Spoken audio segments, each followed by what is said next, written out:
Now, a political storm is brewing on the horizon of 2027. Neither the ruling government nor the traditional opposition saw it coming. But it is here. A new wave of leaders, young, bold and unafraid, is quietly shaping what could become Kenya's third political force. They call it the coalition of the like-minded. And it may just rewrite the country's political script. Welcome. This is Inside the Calling. In a landscape long dominated by two political giants, that is Kenya Kwanza, and of course what used to be known as Azimio, a fresh constellation of leaders is rising. They come from different parties, different regions, but share one conviction: that Kenya's politics must evolve beyond personalities and tribal loyalties. Among them, names now stirring the national conversation: Babu, Ndindi Nyoro, Edwin Sifuna, George Natembeya, Caleb Amisi, Richard Onyonka, and so on and so forth. They are young, they are fiery, they represent a generation tired of recycled promises. This agreement does not constitute Babu, the unapologetic disruptor from Embakasi East, known for his sharp intellect and populist energy. Ndindi Nyoro, the industrious Kiharu MP, a businessman, calm politician redefining what grassroots developments look like. Edwin Sifuna, lawyer, strategist, and a voice of urban reform. Can you apply the rules equally? No, apply the rules equally. George Natembeya, a former provincial administrator turned governor, tough, pragmatic, and unafraid to challenge the old order. And to that, Caleb Amisi and Richard Onyonka, both vocal champions of youth empowerment and regional balance. Together, they cut across Kenya's geography, from Nairobi to Central, Western to Kisii, and even more importantly, across political boundaries. What makes this coalition unique? The coalition of the like-minded is not built on ethnicity, patronage, or power-sharing deals. Its power lies in performance, youthful energy, and cross-regional appeal. They are the generation that saw Kenya's challenges firsthand. We are talking about unemployment, corruption, and the high cost of living, and now want to confront them head-on.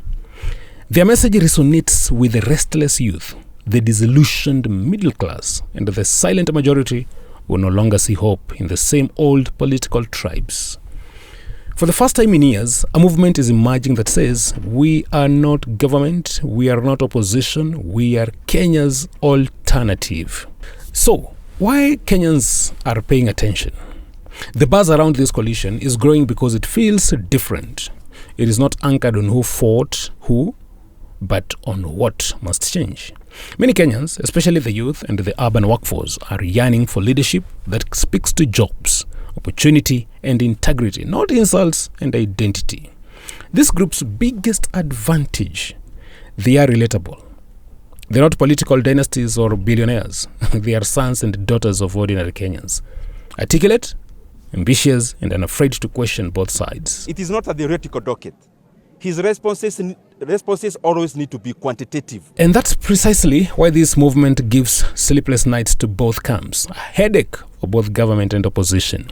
For President Ruto's government, the threat is clear. These voices could peel off the young, urban voters who once believed in bottom-up, but now feel left behind. Najiuliza leo, wakati ambapo tuna celebrate miaka 20. For the opposition, led by the old guard, it's equally unsettling because figures like Sifuna and Babu represent the future of politics, not the nostalgia of the past.